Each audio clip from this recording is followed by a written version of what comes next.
Hi, I'm the Thesterninator. Welcome to the channel. And today we're talking about dinosaurs. Dinosaurs have always been a staple of Pokemon, whether that be inspiration for base Pokemon, paradox Pokemon, or fossil Pokemon. But in recent generations, we've seen fossil Pokemon change, get replaced, or get removed entirely.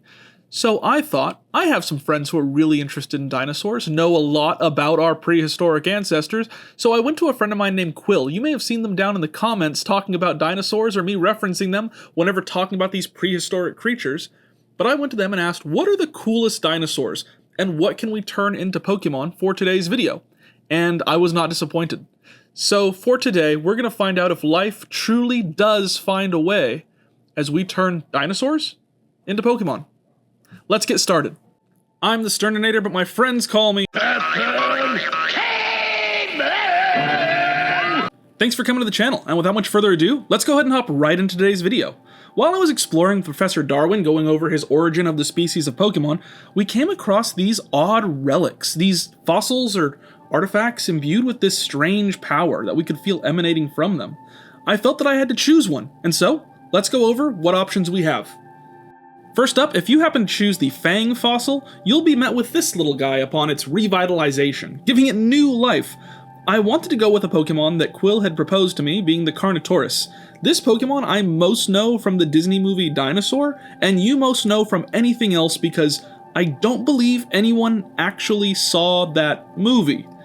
But it was kind of the big bad. It was the replacement for the T-Rex. They have a lot in common, but for everything that the T-Rex does, the Carnotaurus does a little bit more.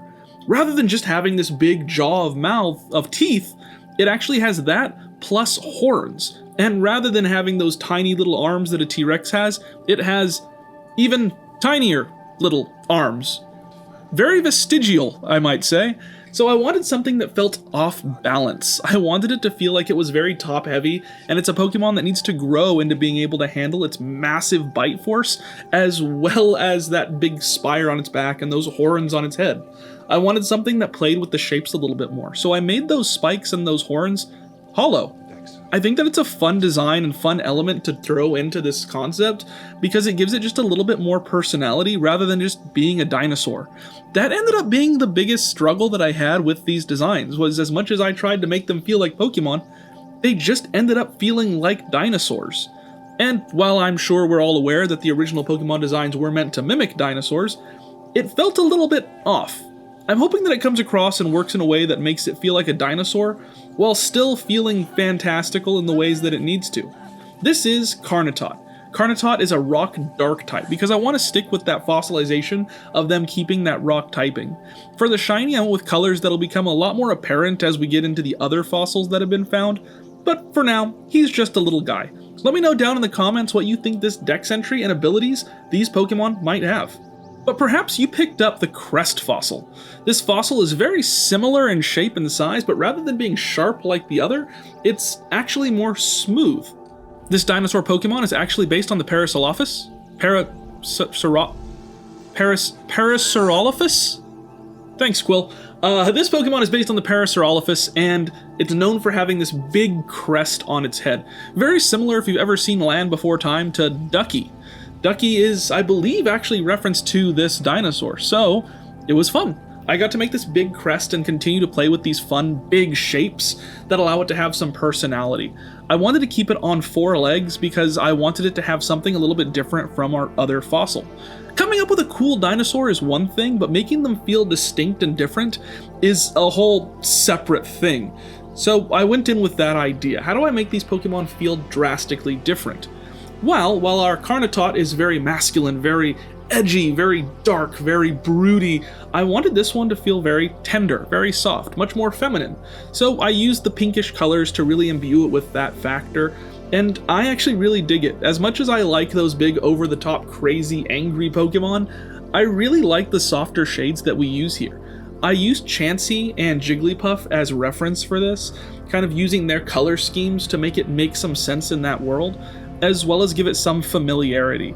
I don't picture these Pokemon being necessary relatives of existing Pokemon, but I like the idea. So this is Parabrat. Parabrat is a rock fairy type, and you can see from its shiny that it actually swaps the blue and pink from the other fossil. I always love when there's these connections between different Pokemon of the same variety, like the fossil Pokemon having something in common with one another, whether that be in a natural sense or in a coloring or design sense. Following this, I started working on the Deinonychus, a wolf-sized theropod of the raptor family, as Quill put it. These were the Jurassic Park raptors, or what they were based off of, in terms of size and complexity. Feathered from head to toe in real life, likely pack hunters had a large sickle claw on hind feet. Thanks, Quill. I went in with this design and started playing with what I wanted to do, and you'll actually notice that there isn't a fossil for this Pokemon. It's because it's not a fossil Pokemon. Maybe I got my imagination letting it get away from me a little bit, or maybe it was something else entirely. But as I was designing this, I started to think about Paradox Pokemon, and how they are kind of our modern day equivalents in the Pokemon generation games to what we have. Recently, we've been moving away from fossils. I think it kind of started with Galar, where the fossils were kind of changed and moved in how they functioned. They were pieces put together, which was a fun mechanic. But how do you build upon that? Well, in Paldea, we actually got to look at Paradox Pokemon, which were kind of ancestors, kind of not, but still fulfilled that dinosaur type of feel. And I wanted something that did that. I actually got the base shape of this design done before I realized what I wanted to do with it, which was actually kind of nice. I didn't go in thinking I want to make a Paradox form of Blaziken. I went in thinking I'm going to make a raptor, a Deinonychus, and ended up making it a Blaziken, which was fun. It allowed me to really experiment with the shapes and what I was doing before even having the idea that I wanted to go for.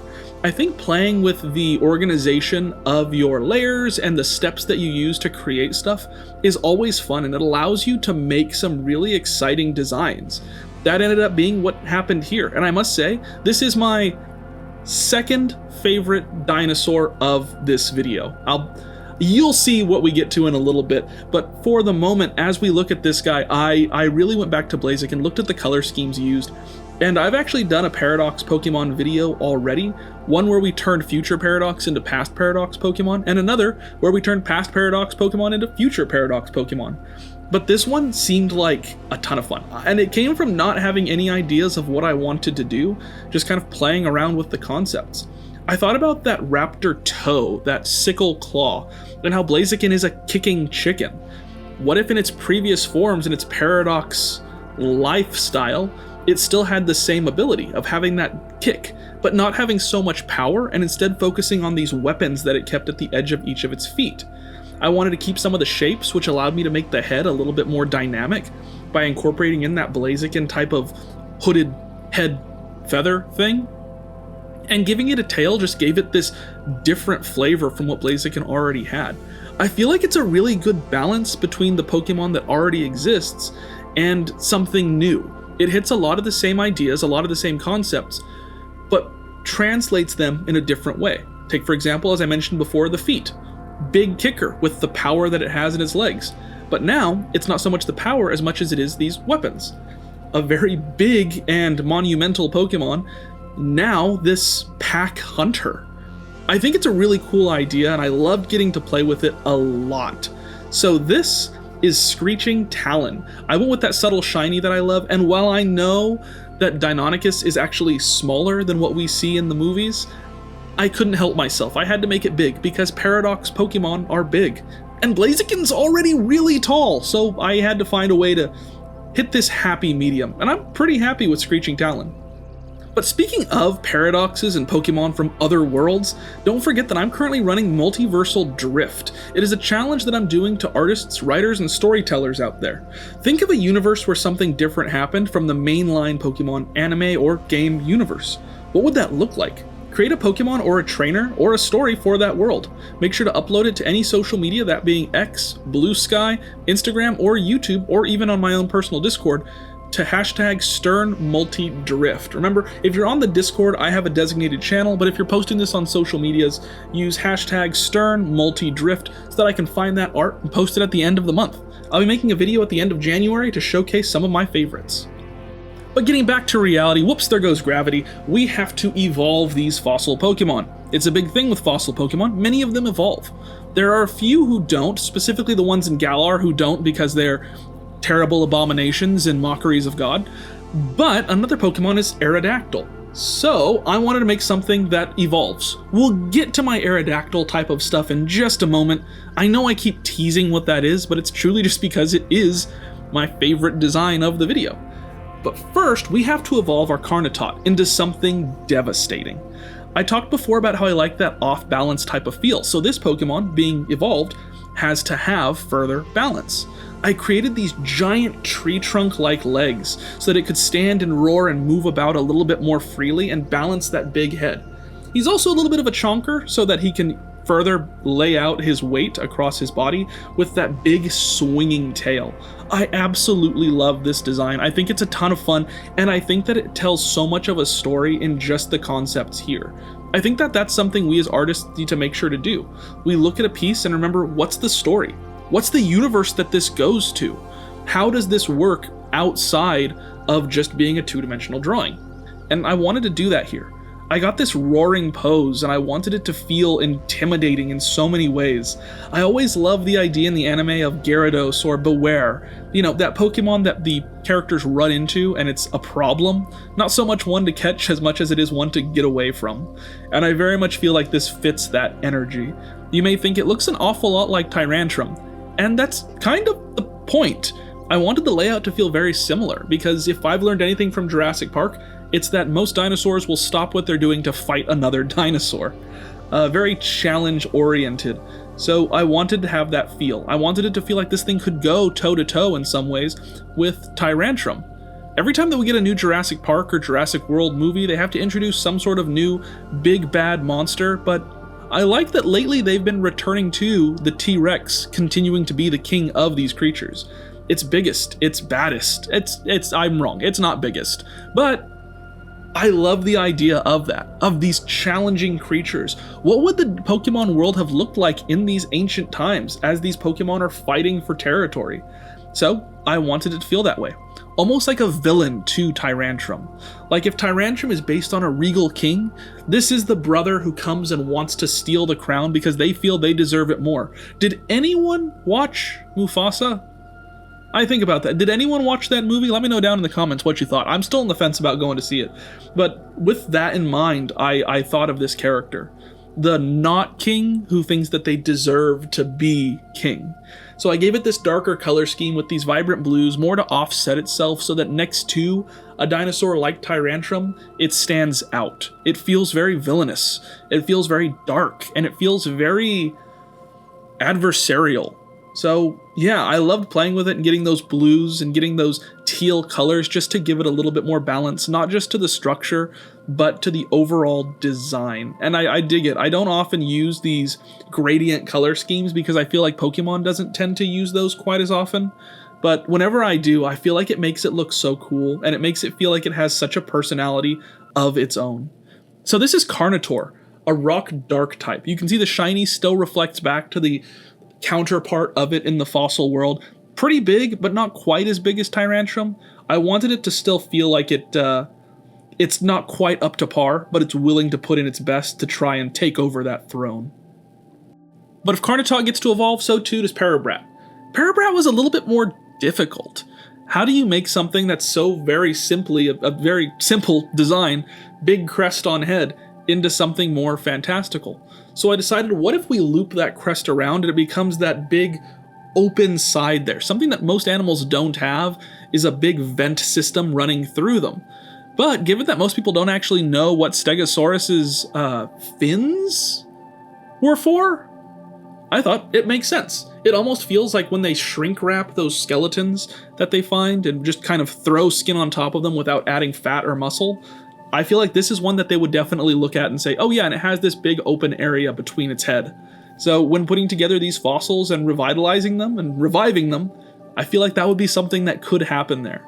I went ahead and brought that same design element across the rest of the body, bringing it into the arms as well, giving these big bulbous orb type shapes, and including those on the chest as well as the legs, just to further emphasize that idea of these constant shapes, them continuing to move throughout the design. So I did that, and I really like it. I also had to give it its duck face because that is so important to the character, but apart from that, I ended up having to play with this design a lot. In color, in detail, in all of these aspects, because it was just a dinosaur. It's just a dinosaur. So I wanted to make it more fantastical, and I didn't quite know what to do. Sure, it's pretty fantastical with those open fins and that vented head, but at the same time, I felt like I was missing out, especially because the counterpart to it with Carnotaur is pretty cool, in my opinion. So how do I make this one feel cool as well? I went in and kind of gave myself some credence with the shading and was hoping that maybe this would be something that would allow it to feel a little bit more finished to me, and it did. I think if I ever go back and redesign these, giving myself a little bit more time, I would make some changes, but I can't for the life of me think of what those would be at the moment. Who knows? I love art because one of the things you can do is you can look back at your old art and cringe, or you can look back at your old art and say, wow, I have grown a lot.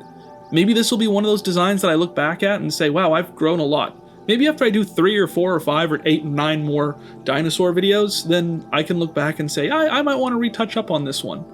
But for the moment, I feel like it works. As I gave myself the ability to live with what I'd created, allow those highlights and shadows, I ended up really liking this design too.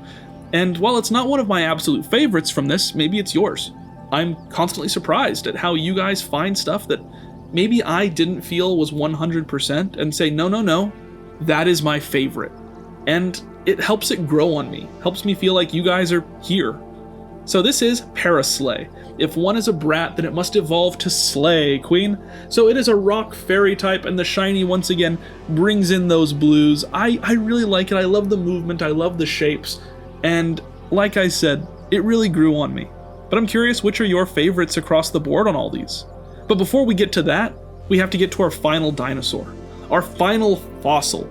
If you were to take this fossil, one that I'm calling the remnant fin, then you'd get something very, very interesting. This is where we hit kind of that Aerodactyl type of feel. That Pokemon that just stands on its own. The fossil that doesn't evolve. And I went with a Spinosaurus. Quinn says that it's a sailed-back fish-eating carnivore. Longest carnivorous dino. Lived in early Cretaceous period. And I wanted to get a lot of that here. I think with dinosaurs, we don't often think of them as having these big, thick tails, but this guy does. We think of them as having these slick, sleek bodies. But I wanted this one to really feel offset a little bit. With that big fish-eating chomper of a mouth, I wanted the tail to really feel that same energy, to feel like it's balanced, like looking at it from facing forward, facing back, it almost has the same silhouette. So I did that, and I have to say one of my favorite parts about this design is getting to play with the structure of these huge sails. Such a cool Pokemon, and I honestly probably could have made it a water type if I made a couple different changes, but I had other plans for him. So I went in, gave it this design of these huge fins, this big tail, and then just kind of went in and restructured up some of the breaking up of the larger shapes, because right now he's just one big flesh. But if I'm able to go in and give some contour, give some line work, give some breaking up of those areas, then it could feel a little bit more Pokemon. I've said this before, one of my favorite generations is Generation 3, and I like to hit a lot of those same elements. Bringing in some of those darker areas, bringing in some line work where it necessarily doesn't need to be, but just gives a little bit more personality to what we're looking at. And yeah, breaking it up in those ways. I look at Pokemon like Feraligatr as heavy inspiration for this, just in the structure of the jaw and the structure of kind of how I bring in those darker line work elements. Feraligatr is the best starter, so it was good inspiration to draw on. Don't come at me in the comments. You know what? Do come at me in the comments. If you think Feraligatr's not the best starter, let me know. Who do you think is the best starter? And while you're down there, don't forget to let me know what abilities you think these guys should have. What do you think that Professor Darwin is writing in his book?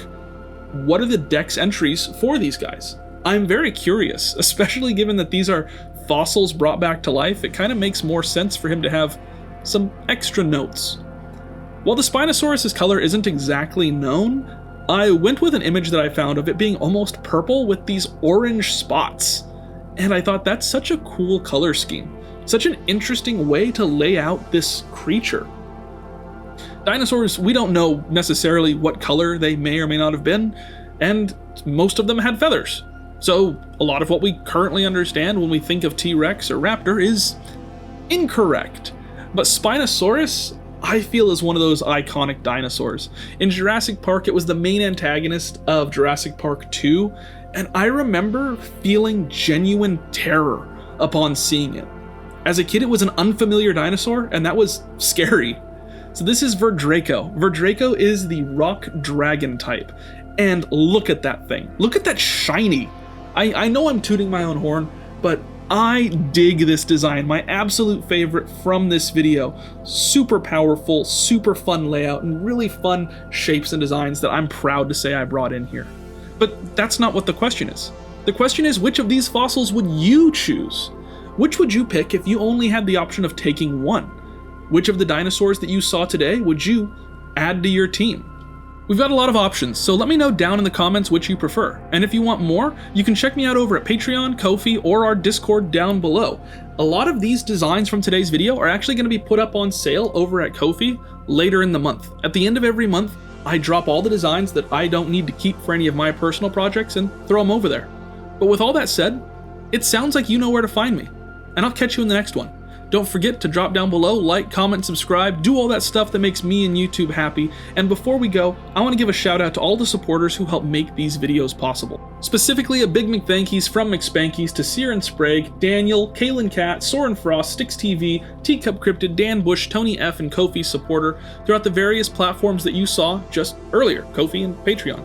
You can also join for free on our Discord, where we talk all hours of the day about things like Pokemon, Five Nights at Freddy's, murder drones, Transformers, what have you. I look forward to seeing you there, and sounds like you know where to find me. So, bye!